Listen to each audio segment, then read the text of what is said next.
Hi, everyone. Welcome to episode 332 of the All Dolphins podcast. This episode powered by BetUS, where BetUS is currently offering a 100%, 125%, I should say, deposit match on your first three deposits up to $2,000. Please remember, gamble responsibly.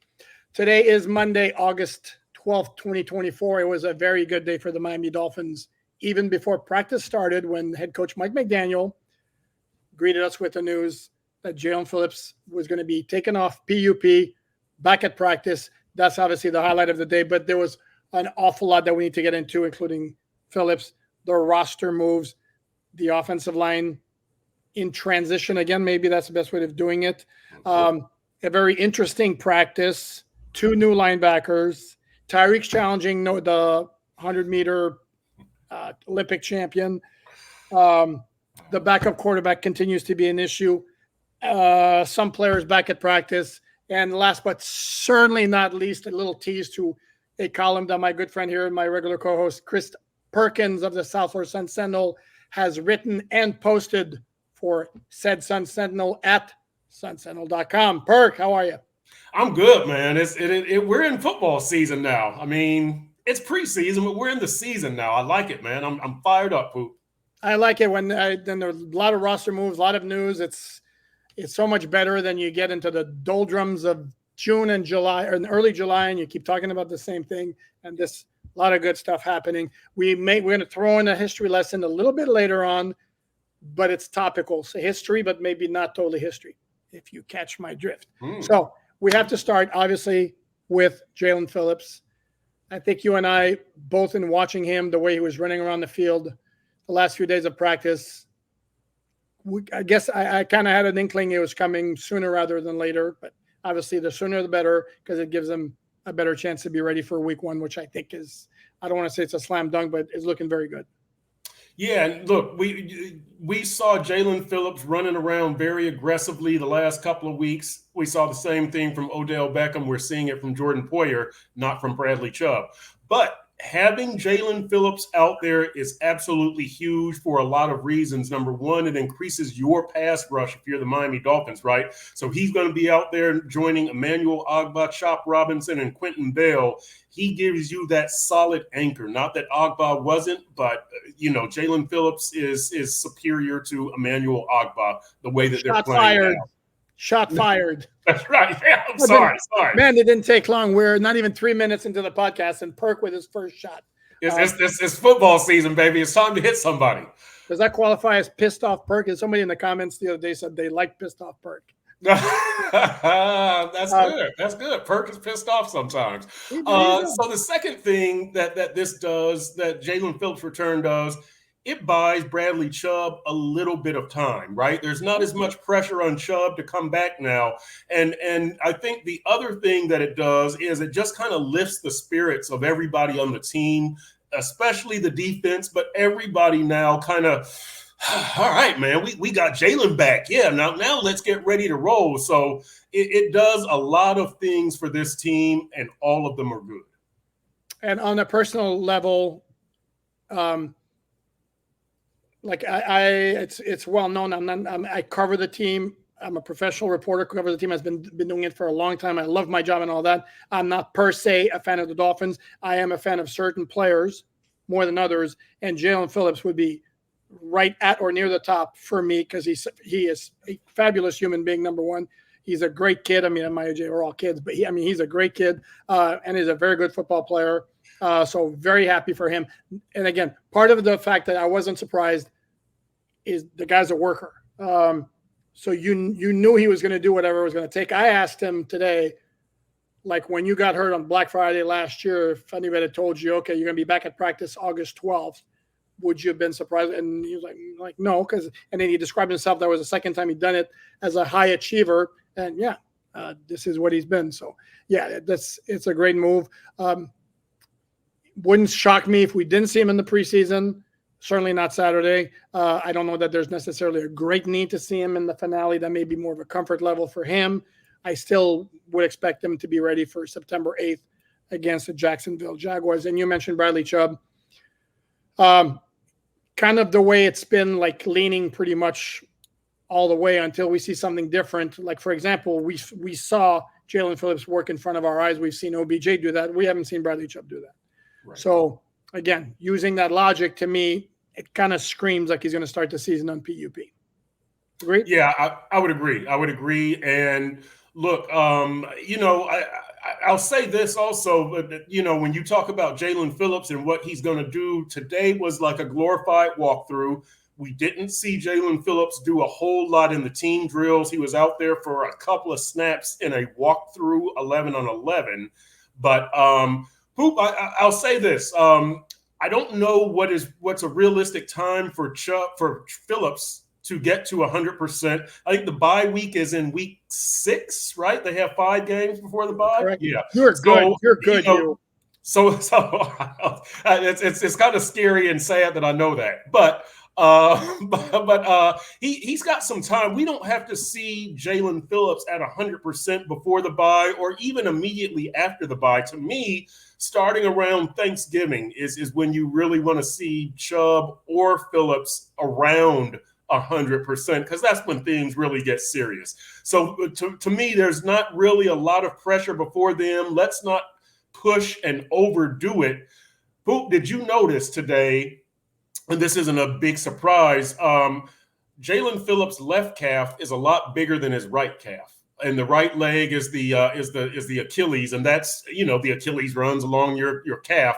He's out there, so it's not a problem. But it was just something that I happened to notice, though.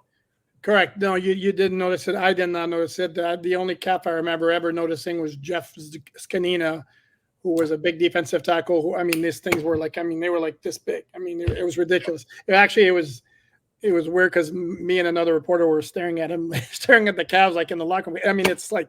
It's shocking, and he gave us a dirty look. So anyway, but you mentioned Jaylen, like he took part in a couple of walkthrough 11-on-11 snaps, which if for nothing else had to be good for his soul to be able to do that. And the same on the offensive side for Teron Armstead, who did a couple of those as well. This is the first time he's done anything 11-on-11.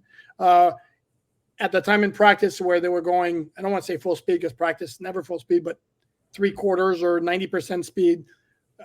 Teron was not there and Phillips was not there, but at least got his feet wet. At some point, I would think, I'm not sure, during training camp that Armstead may do some real 11-on-11. Don't know for sure, and I don't know that there's a rush. Okay. We mentioned edge defenders. While Phillips came back, the Dolphins lost 2 of them. Grayson Murphy, the rookie free agent from UCLA, and Cam Brown, the free agent acquisition of the offseason from the New York Giants, who was a guy who I liked a lot. Showed me something on defense, and he was also a core special teams guy. That one's a little painful. I don't think Grayson Murphy was going to make the roster. Now the Dolphins can keep him on IR the entire season, bring him back next year. So that's not terrible as far as that's concerned. Do you have a comment on either one of those 2, or shall I go ahead?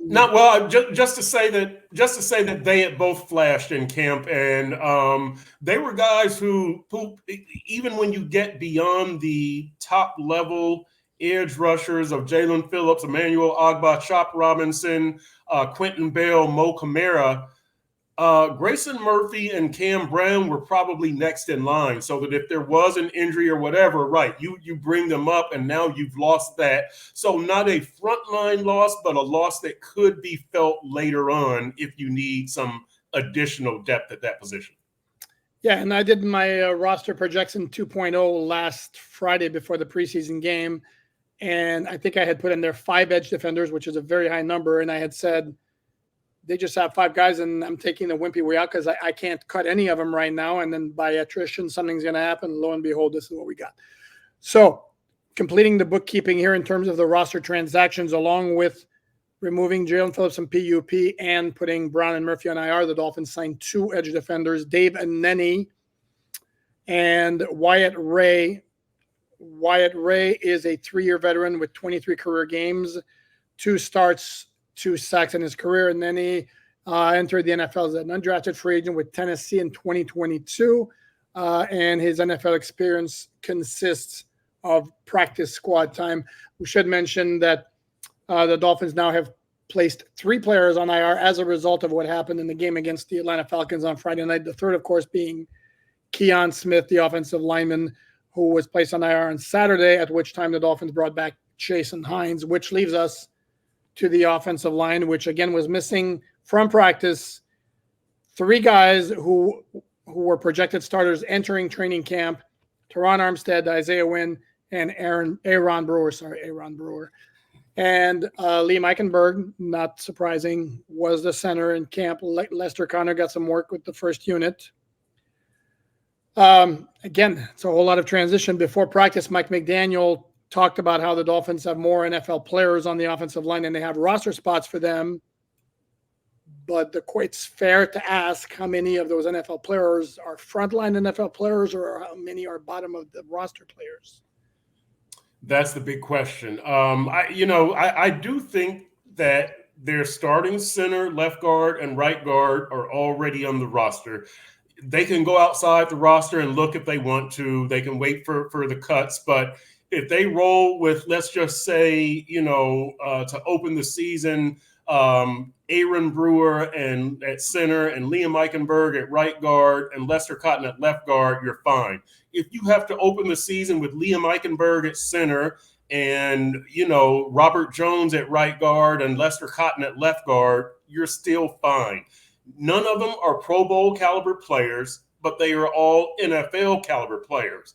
To your point, Poop, now, are they, numbers 6, 7, and 8 on your offensive line? Are they numbers 4, 5, and 6?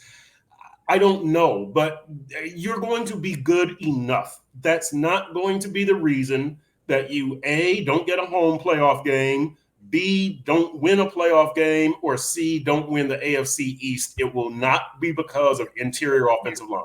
You're going back there, and we had that discussion the other day, so we're not going to repeat it. No. The commenters were not very kind to you on that particular point, so I will leave it at that. Yeah, that's the thing is we don't know exactly what the Dolphins have on the offensive line again because they haven't had their 2 best offensive linemen arguably are Wynn and Teron Armstead. With all respect and apologies to Austin Jackson, they could be those 2 guys, and they haven't practiced at all during training camp. I wouldn't count out Jack Driscoll being a starter on this offensive line potentially. He did look good against the Falcons on Friday night. Okay. Quick word about practice today. We kind of already touched on it a little bit. It was some red zone, a little bit of 11-on-11 to start off with. And during the live action, it was pretty much Tua who took every single snap on offense, which will bring us to a backup quarterback discussion a little bit later on. Couple of really nice throws by Tua. He had a beautiful throw over Nick Needham in the corner of the end zone to Jonnu Smith. Had another one in the red zone. Beautiful pass over offensive lineman in front of him to the back of the end zone to Tyreek Hill. Beautiful stuff. And again, Tyreek had 6, 7 catches in 23 plays of this practice. At the risk of repeating myself, you cannot overstate what a difference it makes when that guy's in the lineup. Yep. Yeah, you're right. But Poop, I'll tell you this, the things that I've been looking for from the Dolphins in these practices during red zone are they scoring touchdowns? It's the play calling. And from that standpoint, I've been very, very, very encouraged by what I see from Mike McDaniel. Today, he showed a 2 tight end formation with Chris Brooks in the backfield in the red zone. We don't see that. That's progress. That's improvement. That's good. I'm seeing aggressive calls. I'm seeing run calls. I'm seeing throws to the tight end. And Poop, here's one of my big things about this team being aggressive. And I know the players keep saying this is our team. Mike McDaniel is an active participant in being aggressive, Poop. As I've said, you can't say that you're an aggressive team and then on 3rd and 1, you're doing jet sweeps and screen passes. Run it down their throat. Tell them, On 3rd and 1, 3rd and 2, 3rd and 3, we own the line of scrimmage. There's nothing you can do about it. And here's a play call that supports that attitude. You can't just turn on aggressiveness and meanness and that killer instinct. It has to always be there. And the coach has to believe it's there, and he has to reflect it in his play calls. We're starting to see a little bit of that in the red zone with Mike McDaniel, and I'm really liking it. Except it's practice. So let's revisit this when we're in the regular season. A couple of quick notes here from practice as well. Those not spotted at practice. Running back Savon Ahmed, we know it's a foot ankle issue because he was wearing a walking boot at practice last week. Didn't see him at all today. Wide receiver Anthony Schwartz, that's now 3 or 4 practices he's missed. Tight end Tanner Connor. What do we got going on? No. Why do you keep playing automatically? Sorry. Tight end Tanner Connor, who Mike McDaniel told us before practice would be out for a couple of days. Tight end Jody Fortson Jr. Don't know exactly what's going on with him. The aforementioned, you threw me a curveball. Is it Aaron or Aaron? Aaron. Okay. Aaron Brewer. Like a run. A run. Not like a, they're a making run. They're going to make a run. Okay. A run. A run. Okay. Not Jay Quellen or Balaki. That's right. Okay. If you know, you know. Defensive lineman Neville Gallimore also was not present. Defensive lineman Benito Jones. Linebacker Anthony Walker. It's been a bit for Anthony Walker. Linebacker Mohamed Kamara, the rookie 5th-round pick. Edge defender, cornerback Jalen Ramsey. Cornerback Ethan Bonner. And then cornerback Cam Smith, again missing practice. Those who were back included, and there we go again with the video starting here. Those who were back, wide receiver Eric Ezukama, been a bit. He missed at least a full week. Linebacker Jordan Brooks. Safety Jordan Poyer, who was sporting a cast on over his right thumb. Jalen Waddle took part in stretching, but then went inside. That is your basic attendance report. And then on that note, we are going to hear from former NFL quarterback Michael Vick about BetUS. Michael Vick at BetUS.com. Catch an incredible 125% sign-up bonus on your first 3 deposits, plus 10% gambler's insurance. BetUS, my online sportsbook and casino. Oh, here we go. BetUS, as I mentioned earlier, offering a 125% deposit match on your first 3 deposits up to $2,000. Please gamble responsibly. I will put my link here, and it will be in the comments as well once the episode is posted. So there you have it over here. So we took care of our practice report.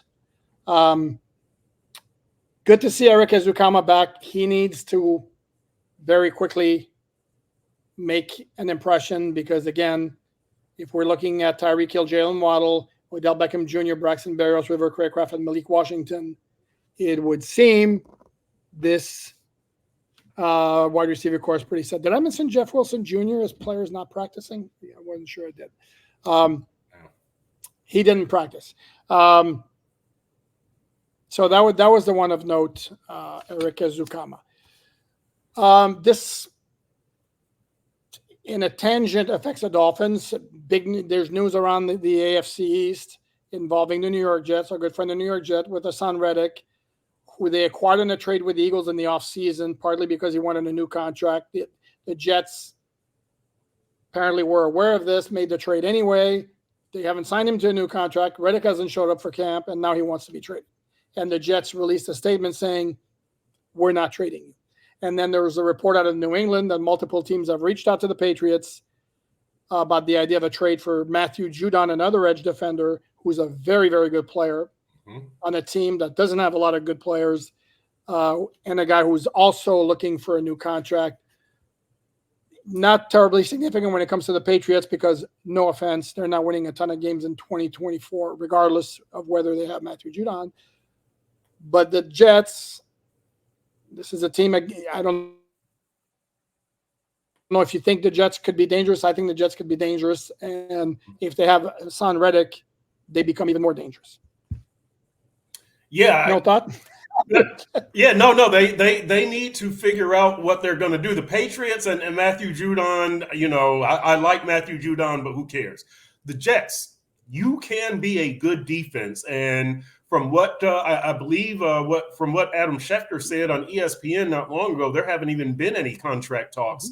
And so that's a very, very precarious situation. I mean, you trade for this dude knowing the situation, and you haven't even had contract talks yet. That's just, I don't know if that's bad management. It's bad something. It's bad something, bad voodoo maybe, because that to put this on your team, a team full of so much promise, like this just seems like an avoidable hurdle and something that should have been taken care of. And now you're in this situation. So whatever happens. I want the Dolphins to make the playoffs. So I understand that Aaron Rodgers is good for the league and good for TV ratings and all that. But I want to cover more than one playoff game this year. So screw the Jets and up with the Dolphins. There you go. To quote a line from a great movie, great football-related movie, Silver Linings Playbook. If you haven't seen it, watch it. It's very good. The Jets just have bad juju. And they did last year, and then Aaron Rodgers, boom, and then this thing with Hassan Reddick. It's not the way to start a season. So anyway, we're not going to talk about Hassan Reddick very much, but we will talk about the Dolphins' backup quarterbacks. And this is a history lesson, as we do a very quick history lesson on the Dolphins' career of one Ryan Tannehill. Yes. And again, I mentioned earlier on the history lesson would be topical because here we go again, and this is another regular guest co-host of the All Dolphins podcast, your colleague Dave Hyde, who is throwing out this idea that the Dolphins absolutely should sign Ryan Tannehill. And I think you and I both are here to tell you that they shouldn't. And Dave is going to be a guest later this week, and he's going to have to defend himself. I'm kidding. No, you'll be allowed to present his point of view. But Ryan Tannehill, this is not a major history lesson because everybody should know this was a wide receiver at Texas A&M. Dolphins picked him 8th overall in 2012, which screamed reach like nobody's business. Can we agree on that? Yep, 100%. I mean, oh my Lord, was that a reach? And here's the thing: Ryan Tannehill just flat out did not possess quarterback instincts. He's a very good athlete playing quarterback, not a quarterback. And this is what we always saw from him: the lack of pocket awareness. It doesn't come naturally. Like Dan Marino, for example. Dan Marino, it felt like at times had eyes in the back of his head where he could sense and feel the pressure from the backside. Tannehill basically had to have the pass rusher like in his face right here to be able to, I should do something with the ball. Just flat on out there.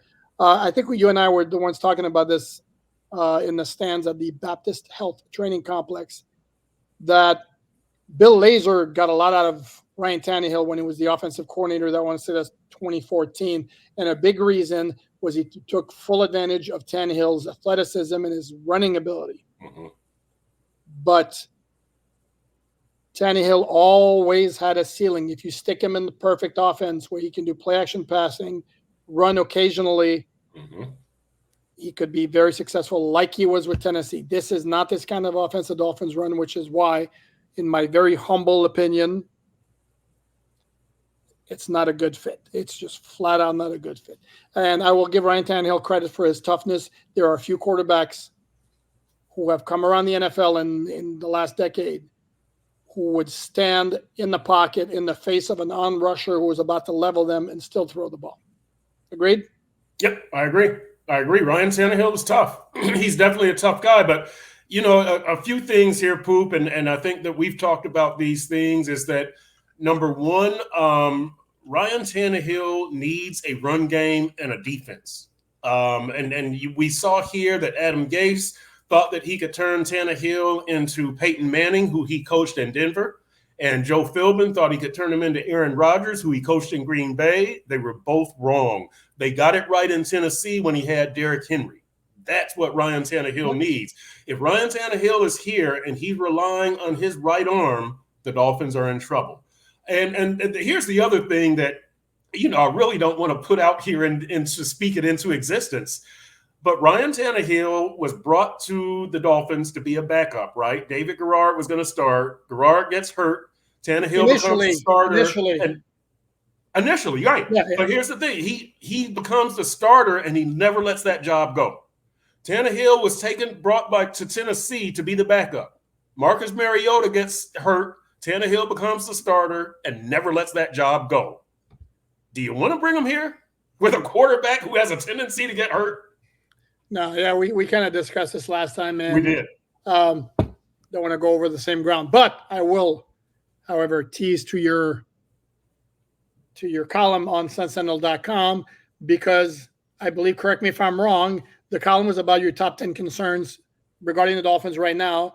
Backup quarterback, regardless of what we've seen in training camp, which has been extraordinarily meh, and what we saw in the preseason opener. Actually, and I have to do a little mea culpa here, because I might have ragged on Skylar Thompson for his bad interception after somebody pointed it out, and I looked at the replay. Actually, on this follow-through, somebody hit his arm, which made the ball float a little bit. Yep.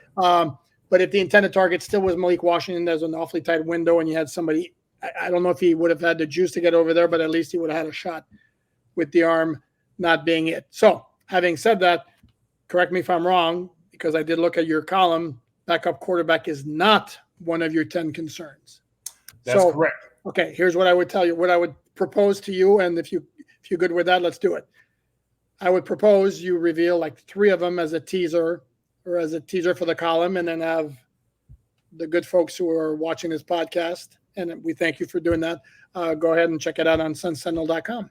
Yeah, definitely. I appreciate that, Poop. I'll give you 2 things. Backup quarterback and offensive line are not in my top 10 concerns for the Dolphins this year. I think that play calling needs to be better, and that's on Mike McDaniel. You need to diversify this offense. It's too much Waddle and Hill, and not enough tight end, not enough run game, especially in the red zone, especially in short yardage. You need to have your best players come through against the toughest teams on your schedule. Always hammer them for being 1-6 against playoff teams last year, 3-12 against playoff teams under Mike McDaniel. Last year, in those 7 games that they went 1-6 against playoff teams, Tua has 8 touchdowns and 7 interceptions. Tyreek Hill had 8 100-yard receiving games last year, none against playoff teams. Jaylen Waddle had 3 100-yard receiving games and 4 touchdowns, none against playoff teams. Raheem Mostert had 18 rushing touchdowns last year, 1 came against a playoff team. You starting to get what I'm talking about here? The biggest players need to come through against the biggest opponents, and that's a major problem. So these are some of the things. Interior defensive line, a major concern. But again, offensive line, because of your scheme, is not one of my top 10 concerns. You're okay at left tackle and right tackle, center, we'll see, but I'm okay. And then backup quarterback, that I'm okay with Mike White and Skylar Thompson. You're not going to get a Pro Bowl backup quarterback. You cross your fingers in most cases, and you hope the others can make life easier for that backup quarterback, and that gets us back into coming through against the toughest teams on your schedule.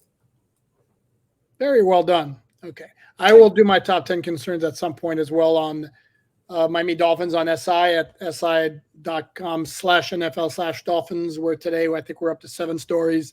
It's always a whole lot of content on that website every single solitary day. We don't stop.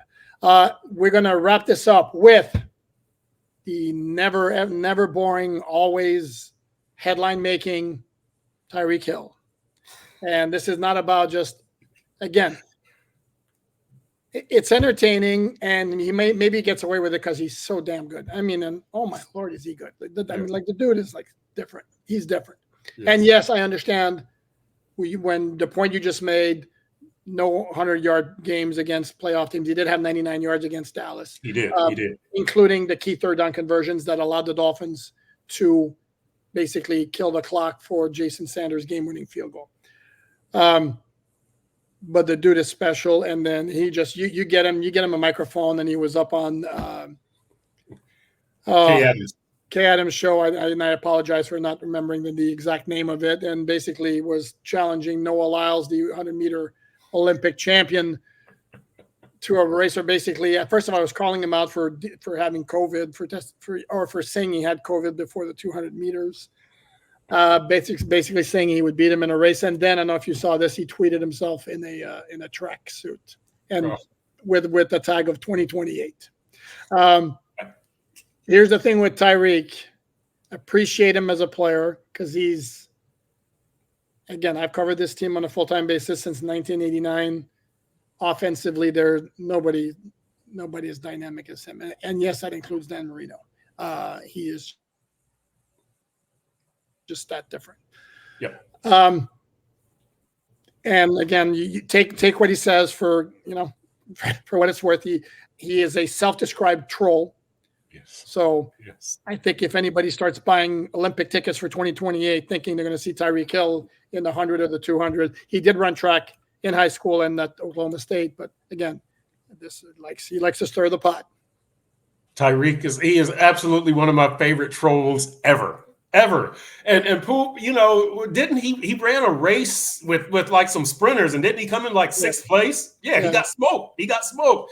But here was I have not seen the interview, I will admit that, but I heard my coworker David Feronis was listening to it sitting right beside me, and it was so typical Tyreek, how you have to take everything he says with a pillar of salt, and you have to understand that he's going to say some funny things. So at one point he was saying that he meant to say that it was horse bleep, and he ended up saying it's horseradish. Yes. And I'm like, you mean the thing that they put in the in that cocktail sauce at St. Elmo's and in Indianapolis, and horseradish? Come on. But he's so funny.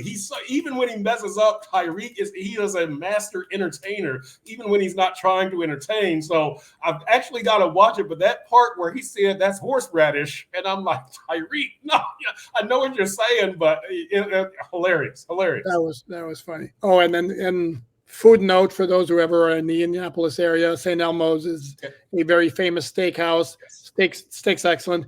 More famous maybe so for their shrimp cocktail, and even probably more so for that red sauce they put on it, which is extraordinarily spicy. Yes. It is a cocktail sauce loaded with horseradish. It will clear out your sinuses with one bite. Yeah, and for me, it's a big. And then for those listening on the podcast, I'm doing a very poor X mark over here because I don't. The old poopster doesn't like things that are like hot like that. It kills my stomach and it destroys the flavor. And the good folks at St. Elmo's actually stop by the combine when you're actually the past 2 years. They bring in trays with their shrimp, and those are big shrimp too. Yes. And they're outrageous, except they were like slathered in cocktail sauce, and I was like, oh, why are you torturing me like this? A tease. But anyway, the steak's very good. The food's excellent, but the sauce for the shrimp that's horseradish. Any final thoughts on this very busy Monday, Mr. Perkins? I'm very excited to see how the Dolphins handle this second game. Does Tua play? How many of the starters play? And what is going to be the procedure this week for the single practice that they have against Washington? We know that for the starters, that's when they're going to get most of their reps. How much work do they get in the game? I want to see how that's handled this week. Very good point. And if we're going to go by precedent, last year the starters played. They played at Houston last year. Actually, they had the joint practices against the Texans where we had that horrible view to see what was going on. Oops, sorry, didn't mean that. Nothing compared to what we get at the Baptist Health Training Complex, where we have a great view of both fields. So, I'm interested to see what happens there. So, anyway, that's going to wrap it up. Please like, subscribe, share all that good stuff that you do on a podcast. We will be back tomorrow. Again, thanks to the good folks at BetUS who powered this latest episode of the All Dolphins podcast, number 332. Enjoy the rest of your day, everyone.